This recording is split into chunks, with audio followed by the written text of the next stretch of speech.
Est-ce que tu serais à l'aise de te présenter en quelques mots? Oh oui.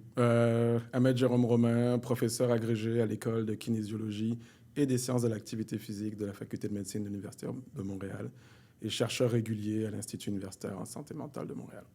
Et ce serait quoi tes thématiques de recherche principales? Mes thématiques, donc la première, c'est tout ce qui est activité physique dans la gestion et la prévention de l'obésité auprès des personnes ayant des problématiques de santé mentale ou des populations vulnérables. Et ça veut dire se poser des questions sur comment on amène les gens à bouger plus ou rester moins assis. Donc ça touche la motivation à l'activité physique, puis de trouver des interventions qui peuvent permettre aux gens de bouger plus. Est-ce que tu te souviens, au début de ta carrière de chercheur, ce qui a fait que tu t'es intéressé à ces thématiques-là spécifiquement? Très clairement. Ok. Je m'en souviens très très bien. J'étais étudiant à la maîtrise. Puis je me souviens très très bien du moment où en fait, dans ma vie, je me destinais à être un physiologiste de l'exercice. Et ce qui m'intéressait, c'était de voir les effets. En fait, c'était les médicaments et les effets de certains médicaments sur l'utilisation des substrats à l'activité physique. Puis je me souviens un moment, j'entraînais des gens pendant ma maîtrise. Puis, pendant que j'entraînais les gens, c'est assez clair, j'entraînais les gens et les gens me disaient tous à quel point ça leur faisait du bien, etc. Je disais, bon, OK, c'est cool, on a trouvé un médicament, les gens vont venir, les gens vont le faire, ça va fonctionner.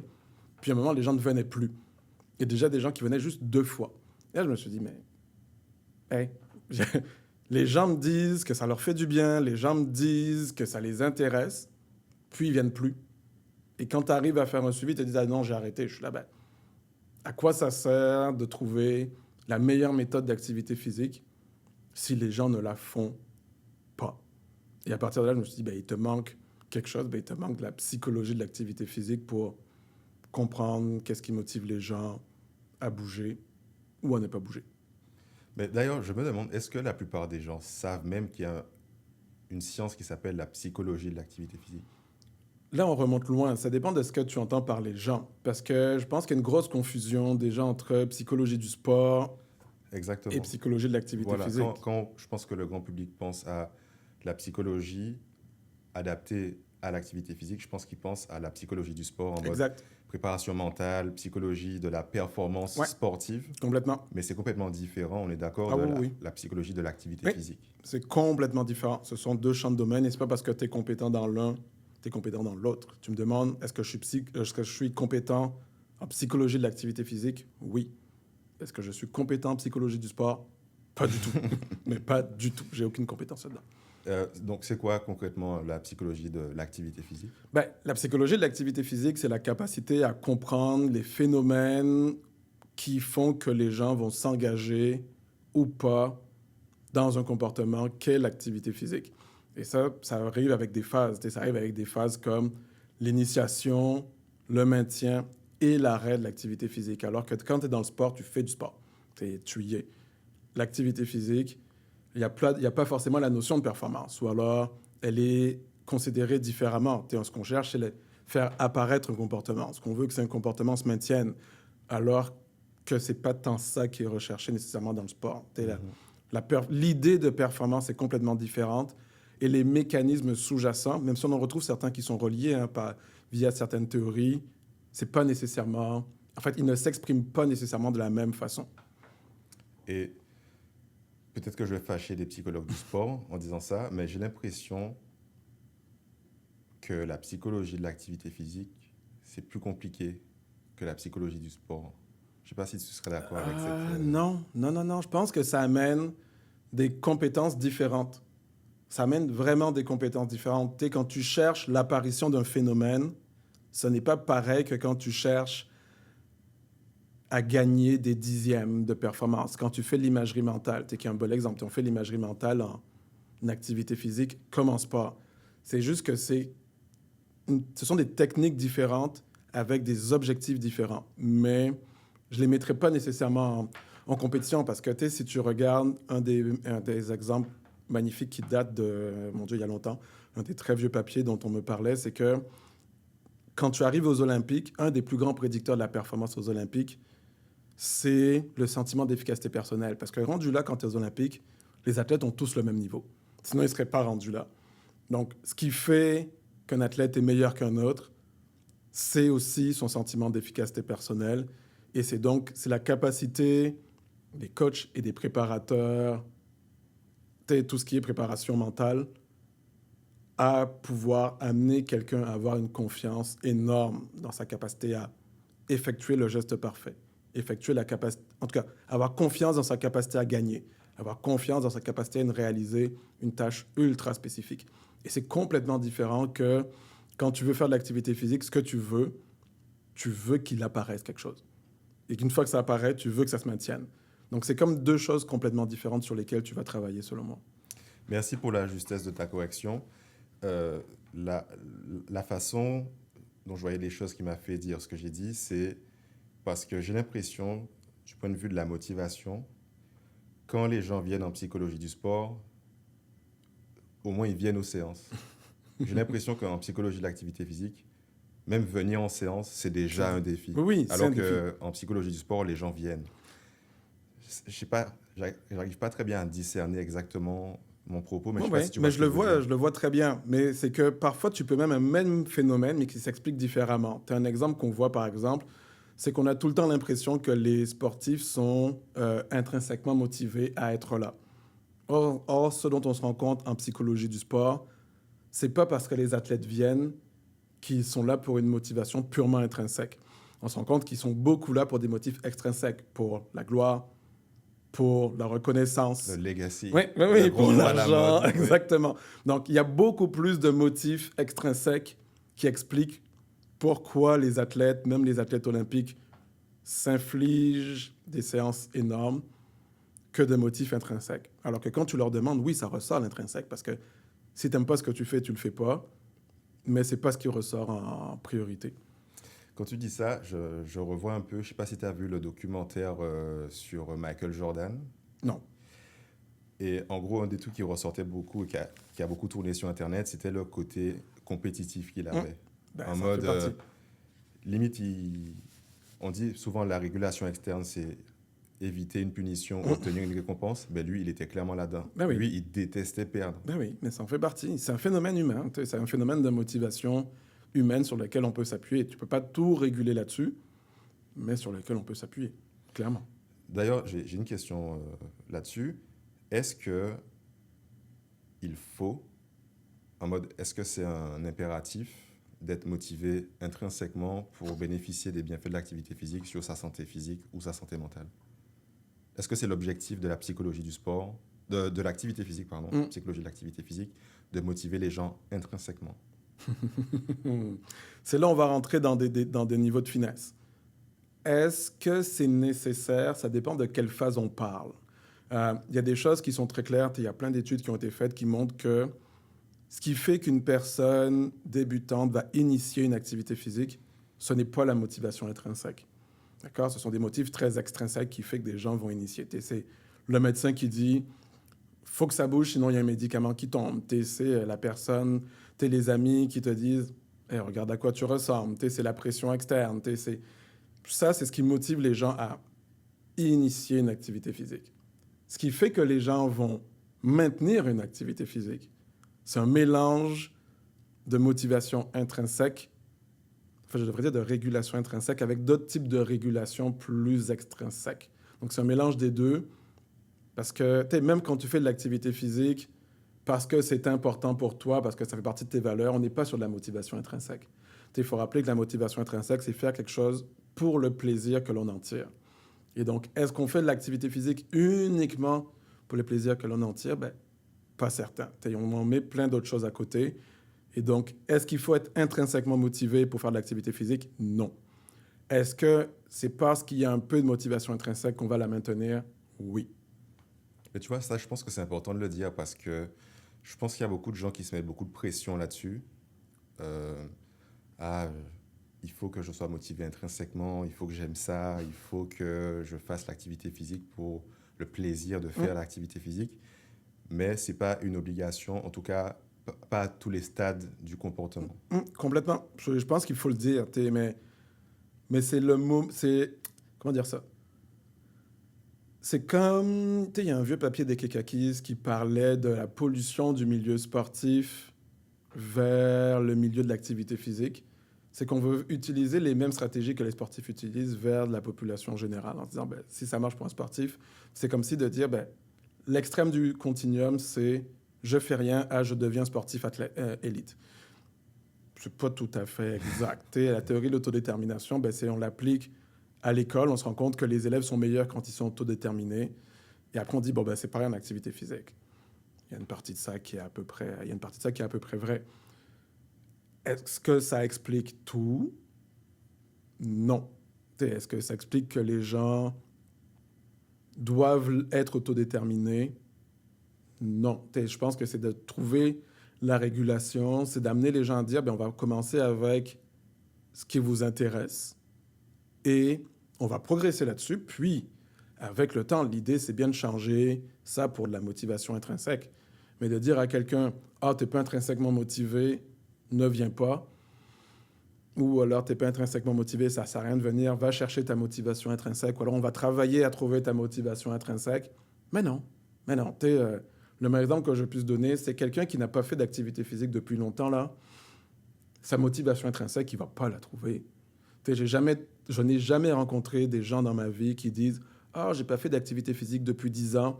Ça y est, je reprends parce que j'aime ça. » Mais non, c'est faux. Ça marche. Ça peut pas marcher. Donc, non. Qu'est-ce qui explique, du point de vue scientifique, qu'à l'heure actuelle, tout le monde connaît les bienfaits de l'activité physique? Tout le monde sait que c'est bon pour la santé, le vieillissement, santé physique, santé mentale. On est une espèce humaine, je veux dire, qui est très basée sur le physique, donc ça a des vertus sur ton esthétique, etc. Et malgré tout ça, toutes ces raisons positives, ben, je crois que selon les statistiques, il peut y avoir jusqu'à 1 personne sur 2 seulement qui atteint les recommandations en activité physique. Exact. Et c'est 1 personne sur 2 en modifiant les données, puisque sinon les résultats seraient pires. Qu'est-ce que je veux dire par là? C'est que les dernières enquêtes ont modifié la façon d'évaluer l'activité physique, ce qui fait que c'est un peu moins catastrophique. Parce que si tu regardes la précédente enquête, il y a une différence de presque 10 ou 15% en termes de prévalence. Est-ce que c'était par rapport au changement des recommandations de l'OMS? Non, c'est les outils que tu utilises et les définitions que tu utilises pour évaluer l'activité physique.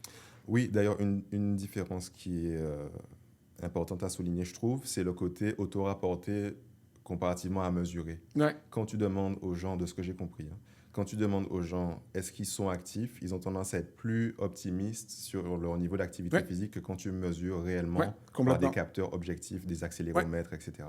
Complètement, parce qu'en fait, tout le monde ne se rend pas compte de ce qui est considéré comme de l'activité physique.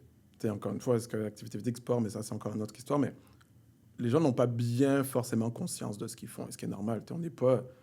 On n'est pas éduqué à prêter attention à notre activité physique, à nos mouvements et à ce que l'on considère comme du mouvement. Si on te demande c'est quoi 10 minutes d'activité physique, tu as des gens qui vont être capables de te dire, oui, je sais que j'ai fait 10 minutes d'activité physique. Mais sinon, la majeure partie de la population est incapable de te dire c'est quoi leur niveau, quand est-ce qu'ils ont fait 10 minutes d'activité physique. C'est ce qu'on n'est pas bon là-dessus. Et heureusement qu'on n'est pas bon là-dessus. Pourquoi? Parce que on est fait pour l'activité physique aérobie. On est fait pour de l'activité physique de longue durée. On est fait pour marcher longtemps. On est fait pour ça. Donc, notre machine est faite pour faire en sorte qu'on puisse maintenir un effort régulier très, très, très longtemps. Si tu lis tout ce qui est la recherche en anthropo et l'étude d'Homo sapiens sapiens avant le monde moderne, on est excellent sur les activités physiques, la marche, la course, la chasse à la course. On est bon là-dessus. Non seulement on est bon, mais il me semble même qu'on est les champions. Oui, on est les seuls. Je crois même que c'est une des raisons qui a poussé l'espèce humaine au sommet de la hiérarchie entre guillemets, des espèces. Oui, complètement. On est les seuls à pouvoir poursuivre un animal aussi longtemps que nécessaire. On n'est pas les plus rapides, mais on peut courir longtemps. Donc, pour ces raisons-là, on est fait là-dessus. Mais imagine la même chose où tu as une conscience absolue de l'effort et de ce que tu es en train de réaliser. Est-ce que tu vas allouer le même type de ressources que si ce n'était pas le cas? Ça reste à voir. Et c'est pas pour rien que en fonction de les types d'efforts que l'on fait, nos substrats sont un peu différents. Donc, il y a ça. J'avais jamais pensé à ce distinguo. Mm. Depuis tout à l'heure, on parle d'activité physique, de sport, etc.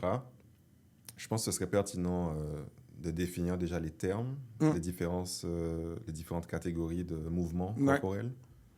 Ben, il y en a plusieurs. Il y a le grand chapeau, c'est l'activité physique. Donc, l'activité physique, c'est le principe. On peut se définir comme bouger, parce que j'aime pas tant la définition de l'OMS qui dit la dépense énergétique entraînée par des muscles striés, squelettiques. Oui, c'est une définition qui est factuelle, mais je trouve qu'elle n'aide pas. Il y a une définition de Joey Piggin, qui est un chercheur britannique, qui dit que l'activité physique, c'est le fait que les gens se déplacent. C'est quoi qu'il dit? Se déplacent, se représentent, jouent dans des espaces culturels. Je n'ai plus la définition exacte en tête. Et je la trouve un peu plus exacte que la définition de l'OMS. Parce que ce qu'elle dit, c'est que finalement, l'activité physique, c'est du mouvement. L'activité physique, c'est se déplacer. L'activité physique, c'est jouer. L'activité physique, c'est aussi du sport. L'activité physique, c'est des déplacements. Donc, et c'est aussi de l'exercice. Tu peux vouloir t'entraîner sans vouloir forcément, sans revêtir l'aspect purement compétitif. Donc, cet aspect-là, je le préfère à l'aspect très muscles striés squelettiques, dépenses énergétiques, etc. Donc, ça, c'est l'activité physique. Et ça inclut plusieurs sous-domaines de l'activité physique. Donc, on a l'activité physique de loisir. Donc, tu es vraiment l'activité physique que l'on fait pour le plaisir, tu es allé marcher après le repas, etc., aller s'entraîner. Puis, il y a l'activité physique de transport. Puis, il y a l'activité physique reliée au travail. Puis, il y a l'activité physique reliée aux tâches ménagères. Une fois qu'on a dit ça, il y a des sous-composantes encore de l'activité physique qui sont l'exercice physique. Donc, l'exercice physique, c'est le fait d'aller vouloir améliorer sa condition physique. Donc, c'est quelque chose de très structuré, mais qui n'a pas forcément l'aspect compétitif. Puis après, tu as le sport. Et le sport, c'est vraiment le volet structuré et qui vise à améliorer des performances et la compétition. Encadré par des règles, des fédérations, etc. Exactement.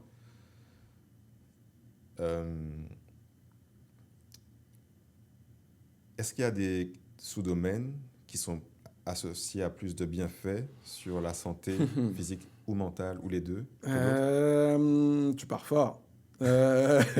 Tu pars fort, OK. Pour arriver à répondre à ça, ça veut dire qu'il faut être capable d'expliquer ce qu'on appelle le paradoxe de l'activité physique. Allons-y. Parce que, si on tient compte d'un principe de base, ça dit que si tu fais de l'activité physique, c'est bon. L'activité physique, c'est bon pour la santé physique et c'est bon pour la santé mentale. Ce qui est vrai en soi, c'est vrai. Le statement de faire de l'activité physique va améliorer la santé physique et mentale, c'est vrai. On ne peut pas dire l'inverse. Mais ça, une fois qu'on a dit ça, ça veut dire donc que les personnes les plus en forme de la société devraient être les déménageurs et les travailleurs de la construction. Parce que ce sont les personnes qui ont les niveaux d'activité physique les plus élevés. On devrait retrouver les infirmières également. Parce que, les infirmières, les professionnels de la santé qui sont dans des milieux qui demandent énormément de déplacements. Ces personnes-là devraient se retrouver dans le top de tout ce qui est santé physique et mentale. Parce qu'ils sont très actifs oui. Et très peu sédentaires. Exact. Or, c'est pas ce qu'on retrouve. C'est vraiment pas ce qu'on retrouve. Pourquoi? C'est qu'on se rend compte que le paradoxe de l'activité physique, c'est que toutes les activités physiques ne sont pas égales. Et que, par exemple, les activités physiques issues du travail, donc tout ce qui est la sous-composante occupationnelle, ont moins d'impact que les activités physiques de loisirs. Et donc, idéalement, ce que l'on souhaite, c'est que les gens fassent plus d'activités physiques de loisirs. Mais ceci étant, on veut que les gens fassent plus d'activités physiques tout court aussi également. Donc, est-ce qu'il y a des sous-domaines? Oui. Le sous-domaine, c'est activité physique de loisirs. Est-ce que ça veut dire qu'il faut viser que ça? Non. Parce que les gens qui marchent plus, par exemple, l'activité physique de transport, s'entraînent également des bénéfices. Donc, c'est d'être capable de jauger entre est-ce que ton travail ou certains types d'activités physiques peuvent être délétères ou alors te donner moins de bénéfices que l'activité physique de loisir, par exemple. C'est là qu'on peut parler de tout ce qui est pénibilité Ouais. au travail, etc. Exactement. Ben, c'est des mouvements répétitifs, ça entraîne plus de blessures musculo-squelettiques. Même pour la santé mentale aussi, je Oui, pense également pour que... la santé mentale. C'est souvent des gens qui sont il y a des environnements plus stressants, avec de la pression, ça entraîne plus d'inflammation. Donc, ça a été décrit qu'on voit que finalement, les bénéfices qu'on est supposé retrouver, ben, on retrouve la même chaîne, mais dans le sens négatif. Wow. Donc, mais c'est pas qu'ils en ont pas, c'est qu'ils en ont moins. Mais donc, le fait qu'il soit actif, ça a quand même des bénéfices, mais moins que si ça avait été dans des activités physiques de loisirs. C'est ça, sauf si tu arrives jusqu'au niveau de blessures, de stress, épuisement professionnel, etc., ou épuisement physique. Donc, ça dépend. Tout est une histoire d'équilibre et de ce qui est, de ce que, ouais, où est-ce que les gens s'en vont avec ça. Quelque chose que je trouve important aussi à aborder, c'est que jusqu'à maintenant, on s'intéressait beaucoup aux bienfaits sur la santé physique, Hum. de l'activité physique, et on ne parle pas assez, je trouve, des bienfaits sur la santé mentale. Qu'est-ce que tu pourrais nous dire là-dessus?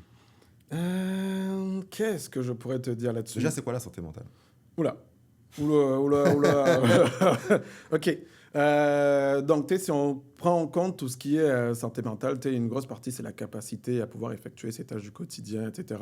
Et que ça n'est pas forcément le volet absence de troubles de santé mentale. Donc, tu peux avoir une excellente santé mentale tout en ayant un trouble de santé mentale. Donc, il faut le voir, comme ça. Donc, Les troubles étant troubles psychotiques, troubles ben, les grandes catégories, ça. Trouble dépressifs. psychotique en fait partie des grandes catégories. C'est comme, voilà, il y a des catégories, mais là-dedans, tu peux très bien avoir un diagnostic et avoir une très bonne santé mentale également. C'est pas forcément quelque chose d'exclusif. Par exemple, tu as un trouble de la santé mentale, mais Mm. tu as un bon réseau social, Ouais. tu as une bonne médication, C'est ça. tu fais de l'activité physique régulièrement. Donc, Ouais. globalement, ta santé mentale est considérée comme bonne. Oui, c'est la capacité. Comparativement à quelqu'un qui n'a pas de trouble mental, Ouais. mais qui est isolé, C'est ça. qui a peu d'activité physique, Ouais. etc. C'est la capacité à faire face aux événements du quotidien, à mener sa vie, en ayant un niveau de fonctionnement. Donc, activités sociales, activités professionnelles, et tout ça, et avoir des activités physiques signifiantes. Des activités signifiantes, pas forcément activités physiques, des activités signifiantes. Donc, c'est ça qu'on peut décrire comme avoir une bonne santé mentale. Alors que tu peux avoir tout ça et avoir une schizophrénie, j'ai envie de dire. Il y en a des gens qui ont des problématiques de santé mentale, des troubles psychotiques et qui ont des carrières professionnelles incroyables à côté. Donc, ça, l'un n'empêche pas l'autre et qui ont une bonne santé mentale à côté. Donc, c'est pas exclusif. Je crois que la définition de l'OMS, c'est faire partie d'une communauté, Ouais. être capable d'accomplir, comme tu disais, les tâches de la vie quotidienne, de se sentir contribuer à la société, etc. Mais en quoi bouger plus aide à ça? Alors, où est-ce qu'on s'en va? On a combien d'heures? Parce que, comment je peux essayer de te faire une histoire de ça sans me perdre et sans te perdre, dans le sens parce que mes idées vont partir dans tous les sens, pas parce que c'est compliqué, mais c'est pas parce qu'on en parle plus que c'est nouveau. Ah. Et, quand les gens disaient un esprit sain dans un corps sain, c'est pas les années 2000, ça. Ah, clairement pas. Clairement pas. Voilà, c'est un esprit Dès que c'est sain. en latin, Oui, tu oui. sais que ça C'est date. ça, c'est pas récent. Le fait que ça existe depuis longtemps, on retrouve en fait dans les premiers manuels de médecine l'idée que l'être humain a la nécessité de bouger, d'avoir une bonne santé mentale. Donc, c'est pas quelque chose de nouveau. Par contre, ce qui s'est passé avec le temps, c'est que la science et la façon dont elle s'est développée, elle a entraîné le fait que il fallait mettre les disciplines et les compétences dans des silos. Parce qu'en faisant ça, ça a permis de mieux comprendre et d'approfondir les choses. Donc, effectivement, ça fait que la médecine a énormément progressé sur la santé physique et également sur la santé mentale, parce qu'on s'est mis à étudier uniquement chaque problématique de santé physique en silo, puis chaque problématique de santé mentale en silo. Et effectivement, ça a amené à énormément de progrès. Parce qu'on maîtrise absolument tout là-dedans. Mais pour autant, même si tu regardais l'avancée de la médecine, tu avais de vieux textes, mais vraiment des très, très vieux textes, dans les 18e siècle et même avant, qui mentionnaient le fait qu'il fallait une bonne santé physique et une bonne santé mentale. Donc, c'est juste qu'on n'écoutait plus ça. D'accord? On n'écoutait plus pour pouvoir faire des avancées de la médecine. Puis, avec le temps, avancée de la médecine se faisant, on s'est rendu compte que l'être humain est un peu plus compliqué qu'un corps et une tête. Et que peut-être qu'il fallait qu'on essaie de trouver une façon de rapprocher ce qui se passait dans la tête de ce qui se passait dans le corps. Et c'est à partir de là qu'on a eu de plus en plus d'études qui se sont posées la question des liens entre la santé, entre activité physique et santé mentale.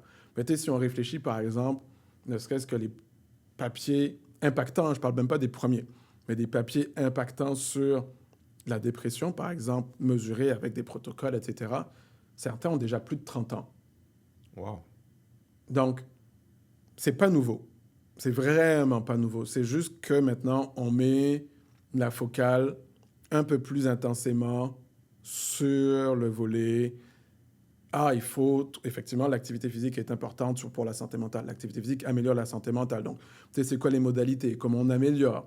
Puis maintenant, on a mis un focus sur les personnes ayant des problématiques de santé mentale en se rendant compte que si on leur faisait faire de l'activité physique, alors il y avait des bénéfices sur leur santé physique et leur santé mentale. Donc, on est arrivé de plus en plus vers ça, mais c'est pas parce qu'on est arrivé vers ça que c'est récent.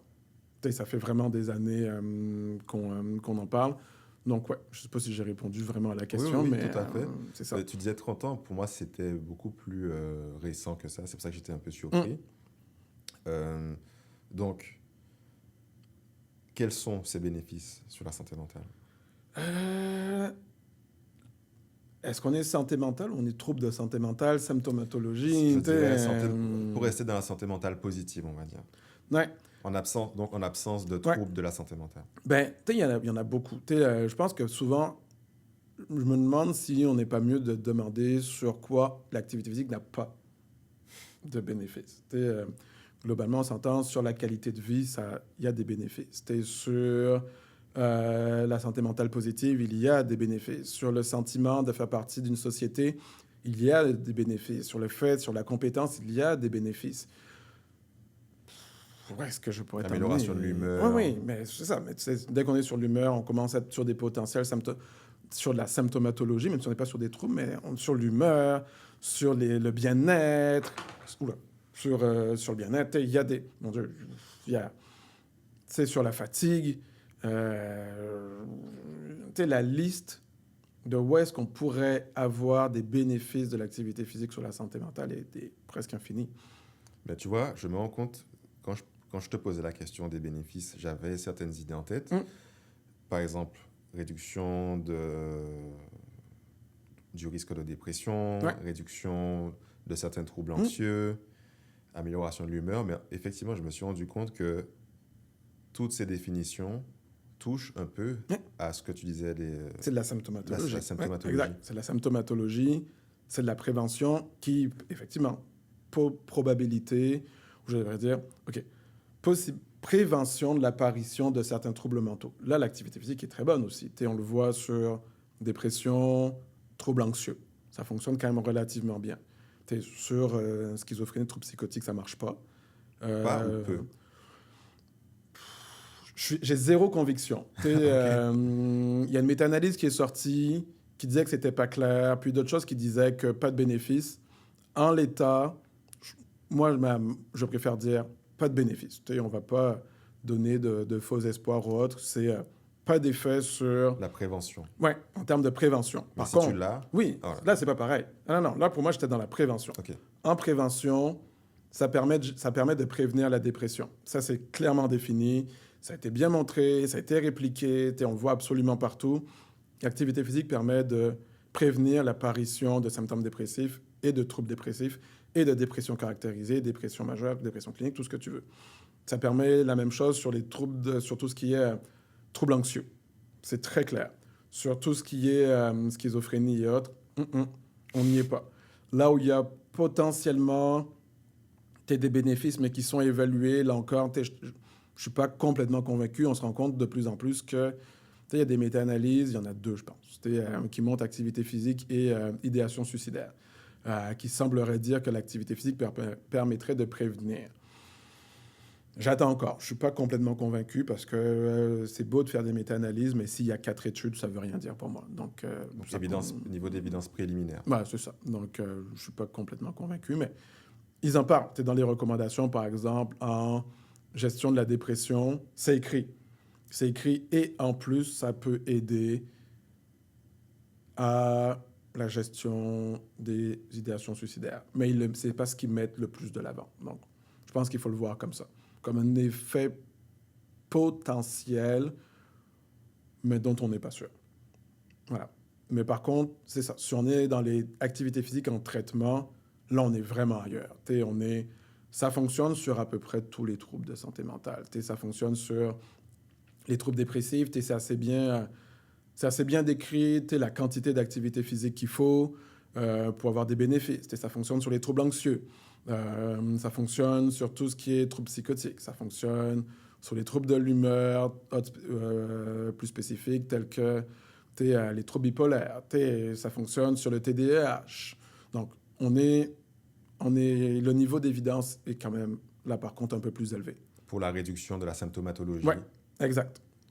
D'ailleurs, je crois que c'est en 2016 qu'un des réseaux canadiens de santé mentale, le CANMAT, j'ai le nom en anglais, mais je ne sais pas ce que ça veut dire en français. Bon, en tout cas, le CANMAT a fait passer l'activité physique en traitement de première ligne pour les troubles dépressifs légers à modérés. Exact. Et en traitement adjuvant, donc en complément à une psychothérapie, par exemple, ou une pharmacothérapie, pour des dépressions sévères. Oui, c'est ça. Et ça va avec le type d'activité physique. Oui, l'activité physique devrait être considérée comme une intervention de première ligne, même pour les dépressions majeures, mais on parle de l'activité physique de type aérobie. Par contre, ce que ça dit également, c'est qu'en fonction du type de symptômes dépressifs et en fonction du type d'activité physique, là, on passe en adjuvant. Donc, par exemple, on sait que si les gens vont faire du yoga ou tout ce qui est corps et esprit, là, il est clairement écrit qu'il faut mettre un antidépresseur en plus de l'activité physique. Donc, il y a le type d'activité physique qui compte. Je pense que c'est important. Donc, ça veut dire que les activités physiques aérobies, donc tout ce qui va entraîner une augmentation de la fréquence respiratoire, la fréquence cardiaque, etc. Donc, marcher, courir, faire du vélo, nager, etc. Ça a plus de bénéfices sur la santé mentale. Sur les symptômes dépressifs. Sur les symptômes dépressifs. Que d'autres types d'activités, comme par exemple la muscu ou autre. Sur la dépression, encore là, c'est un peu plus complexe que ça. Non, c'est pas complexe. L'image est un peu différente. Sur la dépression, presque toutes les activités physiques fonctionnent, mais avec des niveaux différents. C'est-à-dire que si tu demandes ce qu'il faut recommander, oui, c'est l'activité physique de type aérobie, 30 à 45 minutes. En gros, on veut totaliser 90 minutes par semaine. Et non le 150, c'est important, c'est 90 minutes par semaine sur un minimum de 9 semaines. Voilà. Et que c'est majoritairement de l'aérobie, mais on se rend compte que l'entraînement en résistance fonctionne aussi. Il entraîne des bénéfices. Par contre, sur l'entraînement corps et esprit, ça demande d'être accompagné par autre chose parce que, effectivement, on n'a pas la sollicitation du système. Mais ce n'est pas que ça ne fonctionne pas, c'est que ça fonctionne moins bien sur la symptomatologie. Quand tu parles du système, c'est le système physiologique de sécrétion d'endocannabinoïdes, d'endorphines, le BDNF au niveau du cerveau, etc. Exact. En tout cas, sur les paramètres physiologiques qu'on peut imaginer, parce qu'on n'a pas non plus montré que c'est... Voilà, c'est pas qu'on n'a pas montré. C'est que c'est pas le seul système qui fonctionne. C'est un des systèmes sur lequel, effectivement, on a fait de la recherche, mais il y a plein d'autres systèmes qui peuvent expliquer les raisons de l'activité physique sur les symptômes dépressifs, par exemple. Donc, on peut estimer que c'est pour ces raisons-là. Mais par exemple, j'ai souvenir d'études qui ont été réalisées auprès de femmes, c'était post ou préménopausées, post-ménopausées, avec des symptômes dépressifs et qui faisaient un peu moins d'activité physique que ce qui était à ramener. Et on se rend compte qu'elles avaient quand même des bénéfices. Et que ce qui entraînait les bénéfices, c'était probablement le fait qu'elles faisaient de l'activité physique en groupe. Donc, même si c'était en dessous de ce qui était prescrit, alors, ça marchait quand même.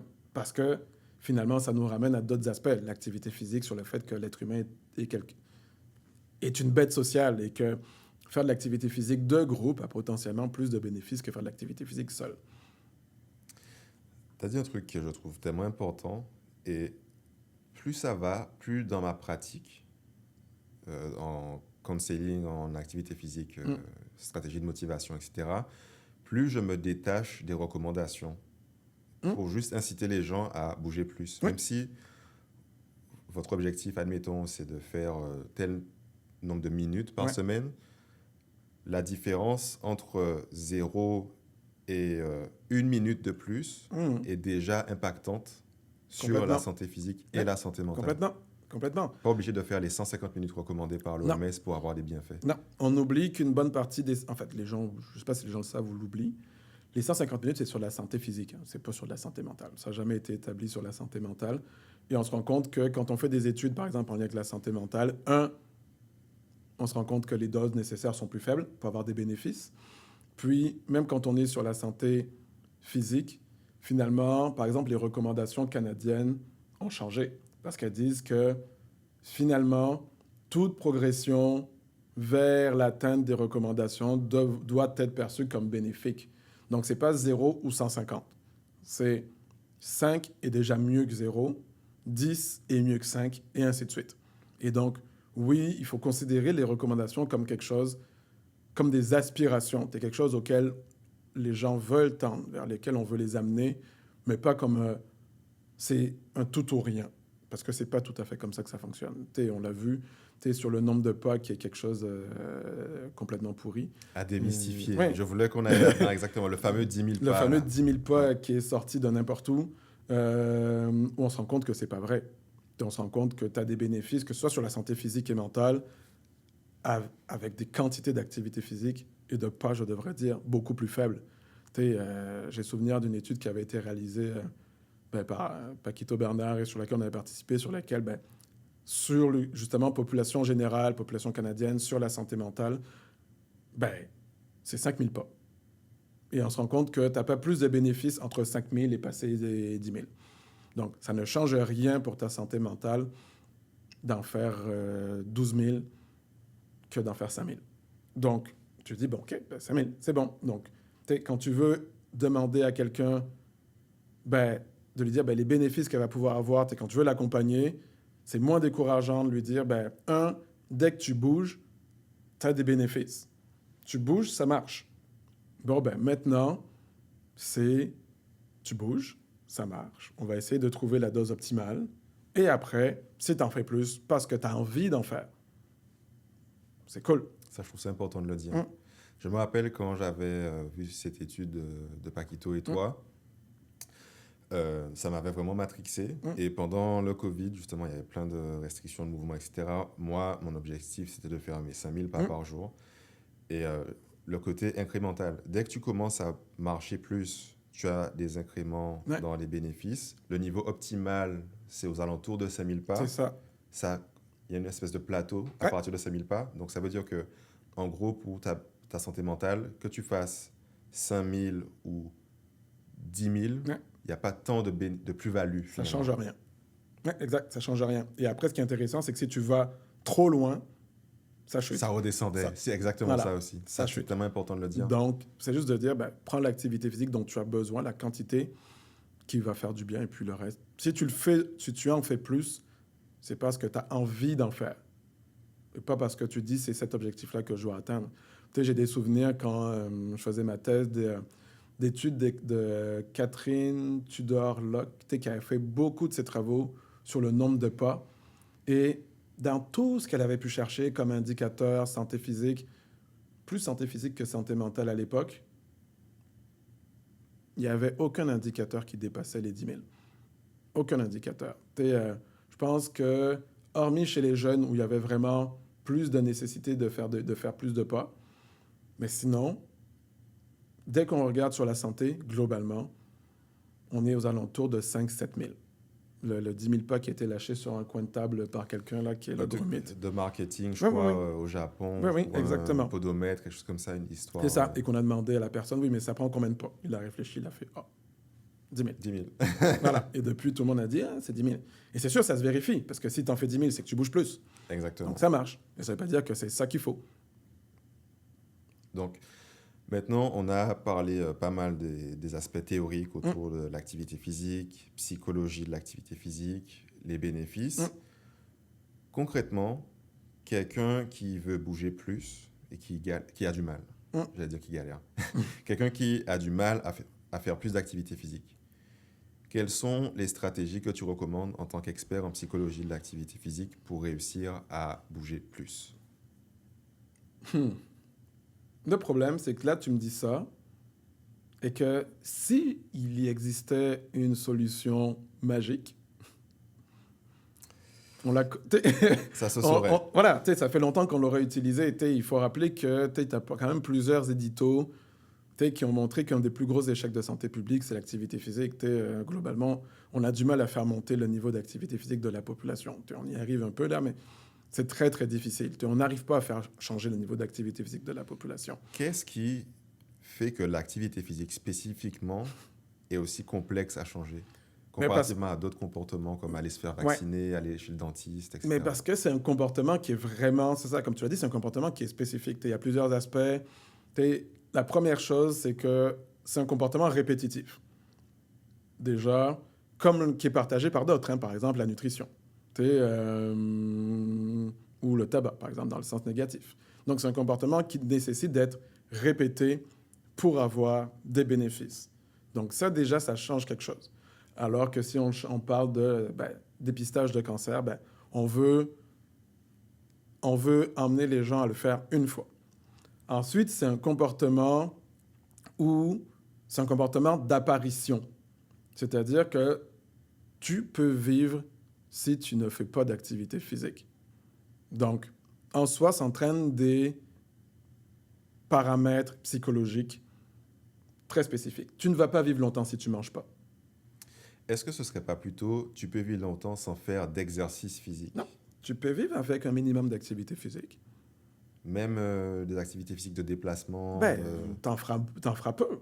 Rares sont les gens qui font peu d'activité physique. Mais une personnalité, ça voudrait dire qu'elle va décéder. Ah oui, je vois ce que tu veux dire. Ah oui, d'accord. Une personnalité, si tu la mobilises minimalement, elle va vivre. Elle va vivre. Donc, c'est un comportement c'est un comportement qu'on qualifie d'apparition et de non essentiel à la survie. Donc, oui, on veut que les gens... Effectivement, les gens disent oui, mais les gens vont mourir plus tôt s'ils ne font pas d'activité physique. Oui, c'est vrai. Mais ils vont quand même vivre. Oui. Ils vont quand même vivre suffisamment longtemps. Du point de vue évolutif, suffisamment longtemps pour transmettre leurs gènes, par exemple. Oui, exactement. Ils vont vivre pour aller travailler, ils vont vivre pour participer à la société, ils vont vivre avec des maladies chroniques. Mais ils vont vivre. Exactement. Alors que si tu ne manges pas, tu ne vivras pas. Tu as la nécessité de manger. Tu as la nécessité absolue de manger. C'est un comportement indispensable à la survie de l'être humain. Alors que quelqu'un de très, très sédentaire, et vraiment dans le sens sédentarité du terme, donc tu es temps passé en position assise ou allongée à l'exclusion du sommeil, cette personne-là, elle va vivre. Elle va vivre longtemps. Donc, c'est une caractéristique spécifique de l'activité physique. Ensuite, c'est un comportement où les bénéfices arrivent quand le comportement est terminé. Et ça, on oublie de le dire. Souvent, on dit « Ah oui, mais tu vas voir, tu vas aimer ça, tu vas te sentir bien, les hormones, nanana. » Oui, ça veut dire qu'il faut la faire. Il faut la faire. Donc, les bénéfices arrivent quand c'est fini. Le bien-être dont on nous parle arrive quand le comportement est terminé, pas pendant. Si tu demandes aux gens, tu prends l'alimentation, Le bénéfice est immédiat. Tu sais, le plaisir de l'alimentation, c'est immédiat. Quelqu'un qui allume une cigarette, c'est immédiat. L'activité physique, non. Non, c'est le comportement où ton bien-être va être quand ce sera fini. Pendant, c'est là où il y a le problème. Pendant, et c'est une autre des spécificités de l'activité physique, c'est que pendant, c'est un des comportements où tu peux avoir du déplaisir en le faisant. Donc, ça veut dire que tu dois potentiellement, tu peux potentiellement passer par des phases désagréables pour obtenir les bénéfices. Donc, tout ça, tous ces éléments-là font que l'activité physique, c'est vraiment un comportement spécifique en soi et qui fait que le changer est compliqué. Tu sais, j'ai vraiment ce souvenir d'un livre dont j'avais mis la phrase dans ma thèse où il avait marqué « On sait envoyer des hommes sur la Lune, on n'a aucune idée de comment faire bouger un individu. » Donc, pour te répondre à « Est-ce que je peux donner un conseil? » Non. Est-ce qu'on peut donner une myriade de conseils? Oui. Et c'est là où je pense qu'il faut que les sciences... C'est pas il faut. Les sciences de l'activité physique, en psychologie de l'activité physique, en motivation, ont un peu évolué pour essayer de sortir de... On a trouvé la technique qui fait que les gens vont changer. On ne l'a pas trouvé, sinon ça se saurait. Il y a des techniques. Il y a des techniques qui permettent aux gens de changer. Si on regarde les techniques de changement de comportement telles que définies par Suzanne Michie, il y a plus de 90 techniques différentes. Donc, la taxonomie. Exact. Oui. Donc, avant de trouver la combinaison parfaite, il va falloir travailler. Et toi, est-ce que tu as des stratégies qui te viennent en tête et que tu as vu avoir un bon taux de succès dans tes protocoles, dans tes recherches, etc.? Taux de succès, je ne sais pas. Mais est-ce qu'il y a des techniques qu'on peut conseiller? Oui. Il y a des techniques très classiques comme demander aux gens, le soutien social, par exemple. Le soutien social, c'est un très bon exemple. Il y a plusieurs types de soutien social. Il y a le soutien social pratique. Donc, tu vas aller faire de l'activité physique avec des amis. Donc, ça, c'est cool. Mais cet effet-là, ce soutien social pratique peut aussi avoir un effet suppresseur. C'est-à-dire, effectivement, si j'y vais tout le temps avec mes amis, le jour où j'ai plus mes amis, est-ce que je vais réussir à y aller? Bon, compliqué. Mais par contre, il y a le soutien social un peu différent. Il y a le soutien social, moi, ce que j'ai déjà demandé aux gens et à des amis, c'est, OK, moi, j'ai envie, on a fait un programme, quand tu vas faire ta séance, envoie-moi une photo de toi. Quand tu es arrivé, si tu as prévu d'aller marcher, envoie une photo de ton paysage. Si tu es dans un gym, envoie-moi une photo du moment où tu es sur le tapis, où tu es sur ton appareil. Envoie-moi une photo. Et moi, je vais faire « Hey, c'est génial, tu as réussi, bravo ». Donc, c'est une forme de soutien social. C'est une forme de soutien social où tu peux dire aux gens « Hey, les gens, je vais faire ma séance d'activité physique tel jour. S'il vous plaît, pensez à moi, envoyez-moi des messages. » Bon, de te dire que quand tu vas marcher, tu vas recevoir des messages de tes amis qui vont te dire « Hey, c'est cool, bravo, continue ». C'est du soutien social. Voilà, donc ça en fait partie. Il y a des techniques où on fait du contrôle de stimuli. On dit aux gens « Écrivez des raisons pour lesquelles vous devriez faire de l'activité physique, puis prenez des post-it et collez ces post-it-là à des endroits stratégiques. Frigo, miroir, l'endroit où vous allez aller. Et puis, c'est de passer devant, c'est de se rappeler ça. C'est de se dire, ah, effectivement, je sais pourquoi j'avais dit que j'allais faire de l'activité physique. Mais il y a aussi l'option de demander à des proches ou un soutien social tel que un kinésiologue, de nous écrire des mots pour les raisons pour lesquelles on devrait faire de l'activité physique. Des petits rappels. Oui, mais même pas des rappels, des raisons. Des raisons. Parce que le rappel, c'est encore une autre technique de changement de comportement. Ah, OK. C'est juste de dire, l'activité physique va te faire te sentir, je sais pas moi, tu vas passer une bonne journée aujourd'hui. Bon, on écrit ça sur un post-it. Hop, c'est marqué. Rappelle-toi qu'on s'était dit que l'activité physique te ferait du bien sur ton humeur. Hop, c'est marqué. Tu vas réussir, c'est génial. Hop, c'est marqué. Ça peut être des encouragements. Donc, c'est une technique qu'on peut utiliser de contrôle des stimuli. Donc, on va gérer l'environnement. Les gens, ça, ils vont mettre des post-it, mais c'est une manière de le faire. Puis, il y a d'autres méthodes qu'on peut utiliser. Il y a la méthode de, si je sais que rentrer chez moi, ça va être compliqué, ben, je vais laisser mes affaires pour aller m'entraîner sur le pas de la porte. Parce que je sais que si je rentre chez moi, ressortir va être plus compliqué. Bon, ben, OK. Si vous faites partie de ces gens-là, ben, laissez ça devant chez vous, vous rentrez, vous prenez le sac, vous sortez immédiatement. Donc, ça en fait partie. Sans tomber dans le piège de s'asseoir sur le Voilà. canapé, d'ouvrir le téléphone. Exactement. Ça en fait partie. Qu'est-ce que je pourrais te donner d'autre comme stratégie? Les stratégies des récompenses. S'octroyer des récompenses avec les atteintes des objectifs.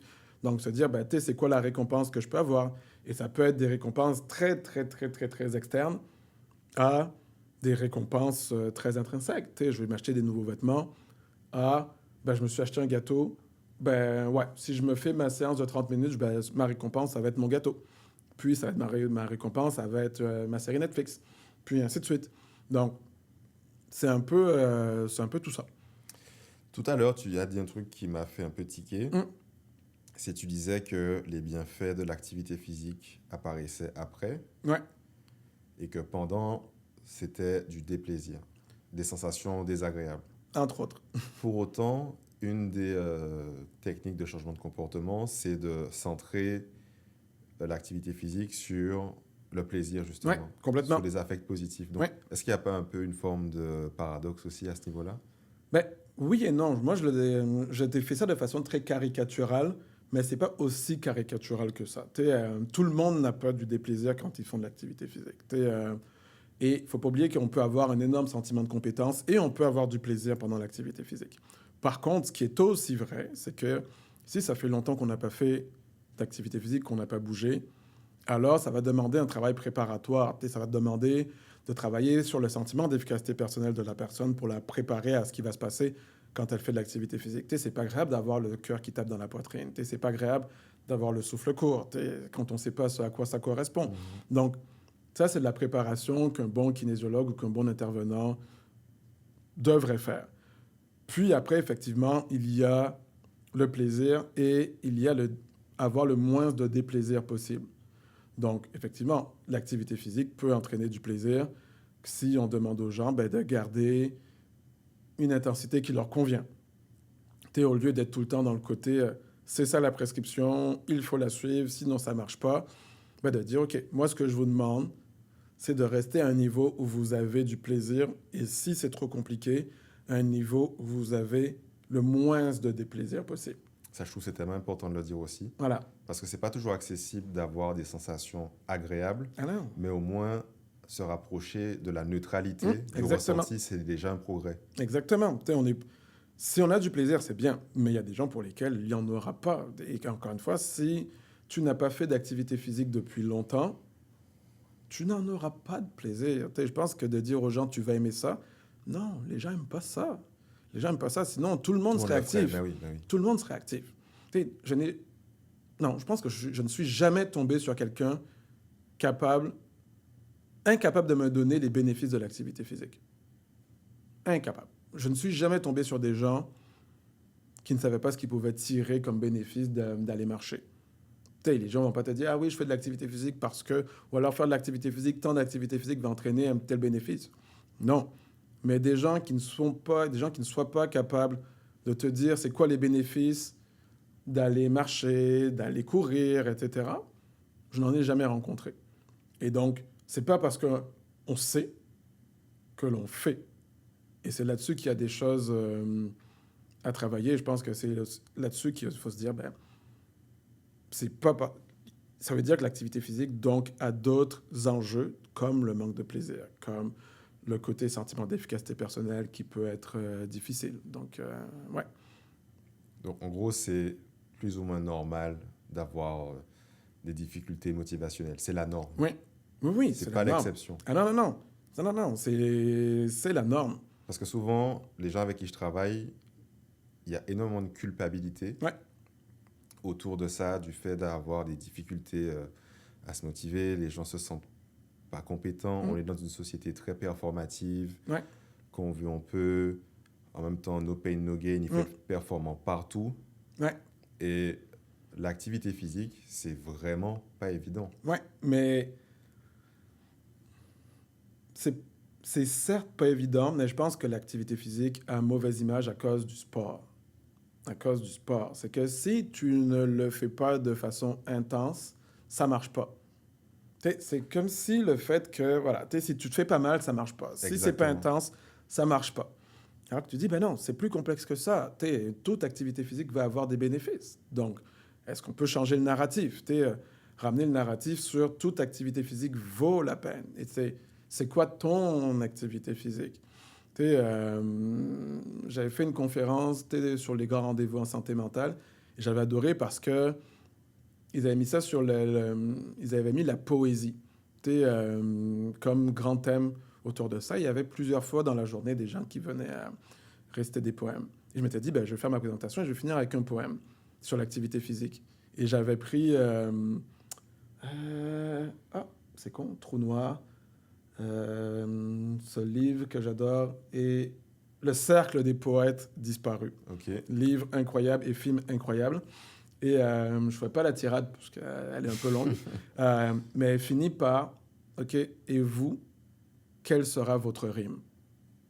Bon, ben de dire aux gens, OK, il y a toute l'activité physique, il y a tout ce qu'on entend, il y a tout le sport, il y a tout ce que l'on peut faire, il y a tout ce que l'on voudrait faire. OK, mais vous, c'est quoi votre rime à vous? Qu'est-ce qui va fonctionner pour vous demain?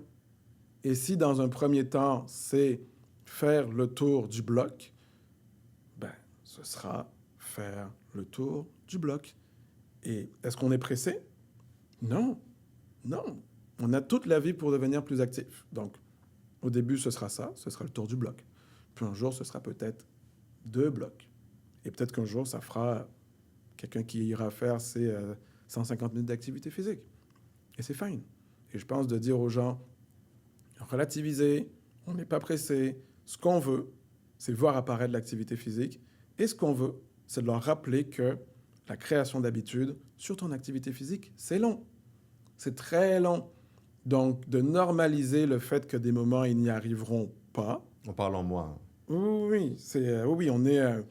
l'étude que j'ai en tête, c'est que même après 3 mois, c'était toujours pas une habitude de faire de l'activité physique. En fait, un certain type d'activité physique, même après 3 mois.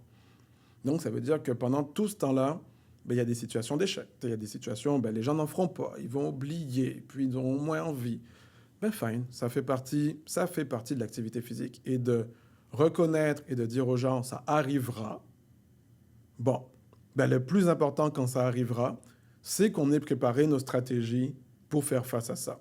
Donc, quand on parlait de stratégies motivationnelles, bon ben, voilà, les fameux si alors. Bon ben, c'est quoi tes barrières?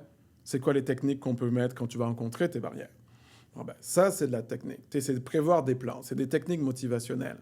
Bon ben, c'est d'anticiper tous ces aspects-là pour que quand la personne n'y arrivera pas, quand elle va considérer que pour elle, c'est un échec, de dire, mais non, on avait fait un plan. Rappelle-toi du plan. Regarde, et de rappeler, de dire, ben, on peut se parler. Donc, c'est de la motivation. C'est du sentiment d'efficacité personnelle que l'on crée, que l'on augmente, pardon. Et de dire, ben, regarde, effectivement, on avait dit ça, puis on avait dit qu'à certains moments, ce serait plus compliqué que d'autres. Puis, ben, regarde que maintenant, on avait déjà anticipé ce plan. Est-ce que tu te rappelles du plan? Est-ce que tu es toujours OK avec le plan? Non, ben, fine, t'as pas réussi. C'est pas grave. On applique le plan et ça repart. Et je pense que c'est de normaliser ça. Ça peut valoir la peine. J'ai l'impression aussi que les gens qui arrivent à être actifs sur le long terme Mm. sont pas forcément plus motivés, entre guillemets, mais c'est que ces personnes-là ont plus de stratégies pour réguler leur comportement actif. Et elles ont intégré, par exemple, le fait de planifier, Mm. le fait d'anticiper les difficultés. Ok, j'avais prévu d'aller courir 30 minutes, mais je peux pas aujourd'hui, ben, je vais aller faire 5 minutes. Ouais. Et on arrive plus facilement, enfin je dis on, je m'inclus dedans, Mm. on arrive plus facilement à se récompenser, même dans des situations difficiles face à l'activité physique, que quelqu'un qui est peut-être plus débutant et qui se dit, ok, je voulais faire 30 minutes, mais j'y arrive pas, donc c'est un échec et Mm. ça me démotive, Oui. ça me décourage, Exactement. littéralement. Oui, oui, je suis d'accord. Je suis d'accord en partie, Mais je pense qu'il ne faut pas non plus sous-estimer plusieurs aspects. Une des raisons pour lesquelles l'activité physique est compliquée, c'est que ça ne dépend pas uniquement de l'individu. Si tu ne sais pas ce que tu vas manger demain, bon, ben, peut-être que ta priorité n'est pas d'être actif. Si tes enfants, t'as pas de soutien, ta priorité ne sera pas l'activité physique. Si tu habites dans un quartier où, globalement, tu n'as pas de trottoir et que tu dois faire de l'activité physique et qu'on te dit, oui, mais il faut aller marcher 30 minutes par jour. Oui, mais je marche où? J'ai pas de trottoir à la sortie de chez moi. Bon, ben, tu vas la faire où, ton activité physique? Donc, il y a tellement de déterminants. Les gens qui habitent au bord d'artères ultra rapides, ces gens-là, ils n'ont pas envie d'aller faire de l'activité physique. On voit que, par exemple, j'ai vraiment une étude en tête qu'ils avaient regardé le cercle de déplacement des enfants entre les grands-parents, les parents et les enfants. Les grands-parents, ils se déplaçaient à plusieurs kilomètres autour de leur maison, sans que les parents s'inquiètent. Et on parle vraiment, je pense que c'était quelque chose comme 5-6 kilomètres. Oh, wow. T'es comme, tu n'as aucune idée d'où est ton enfant. Les parents, c'était encore des kilomètres, mais ça s'est rétréci. Mais on parlait de, je pense, 1-2 kilomètres. Les enfants, la génération actuelle, c'est visu. Donc, aucun enfant ne se déplace plus loin que ce que son parent peut le voir. Enfin, aucun, j'exagère le trait, mais c'est visu. C'est littéralement, tu es dans une espèce de quadrilatère que je connais où je peux te retrouver rapidement. La principale raison, sentiment de sécurité relié aux voitures. Bon, ben, les parents ont peur que leurs enfants se fassent frapper. Parce que les voitures ont grossi, parce qu'elles vont plus vite, parce que la ville s'est modifiée. Bon, ben, est-ce que nos infrastructures sont conçues pour que les gens bougent plus? Ben, à certains endroits, non. On se rend compte que, par exemple, on veut favoriser l'équité chez les femmes et chez les femmes immigrantes. On se rend compte que le vélo est une stratégie efficace. D'apprendre à faire du vélo à des femmes immigrantes et à certaines femmes qui sont dans ces situations socio-économiques qui peuvent être défavorisées, ça les désenclave de chez elles. Donc, elles peuvent aller travailler parce qu'elles ont un vélo.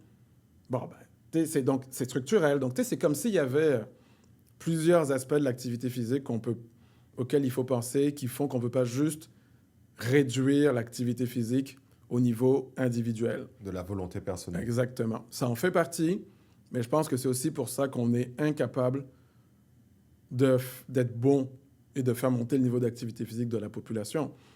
Un exemple qu'on peut donner au Québec, c'est l'absence de sport de masse. Il n'y a pas de sport de masse. Il n'y a pas de moment où tu vas faire de l'activité physique, j'en sais rien, tu veux aller faire du soccer. Advenant que tu veux jouer au soccer, mais tu ne veux pas rentrer au CF et tu veux même pas rentrer dans les ligues de garage. Tu veux juste faire du soccer avec tes amis. Tu vas où? L'athlétisme, c'est la même chose. Soit tu vas dans la compétition, mais athlétisme pour le plaisir, tu vas où? Juste faire bouger des gamins sans objectif de compétition. Bon, ben, il n'y a pas ça. Donc, le manque d'infrastructure. Oui, d'infrastructure, de réflexion autour de ça. J'ai des souvenirs de quand j'étais plus jeune. Tes parents peuvent te déposer à ta séance de sport. Ben, pendant qu'il y a ta séance de sport, au lieu que les parents restent autour des gradins en train de regarder leurs enfants et dans certains cas, dans certains sports, d'aller embêter les entraîneurs, d'aller les insulter, bon, ben, tu as une séance de sport alternative qui t'attend. Bon, ben, cette séance-là commence après celle des enfants et elle finit avant celle des enfants. Fine. Ben, pendant ce temps-là, le gamin, il bouge. Bon, ben, du sport de masse.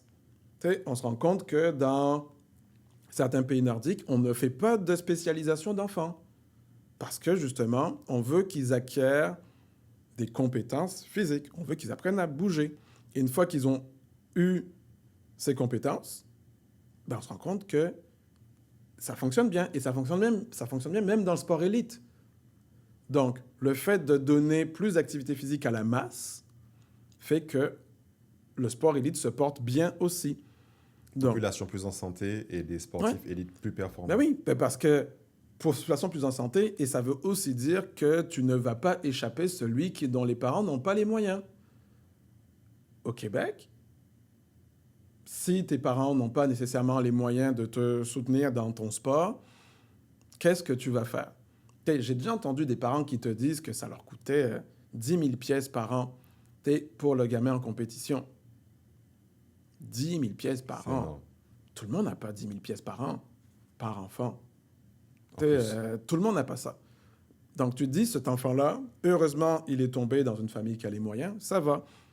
Est-ce que ça veut dire qu'il n'y a pas des enfants similaires qui pourraient arriver au même résultat juste parce qu'il n'a pas, cet enfant qui n'a pas l'encadrement et ses parents n'ont pas les moyens, est-ce qu'il ne mérite pas d'aller aussi loin?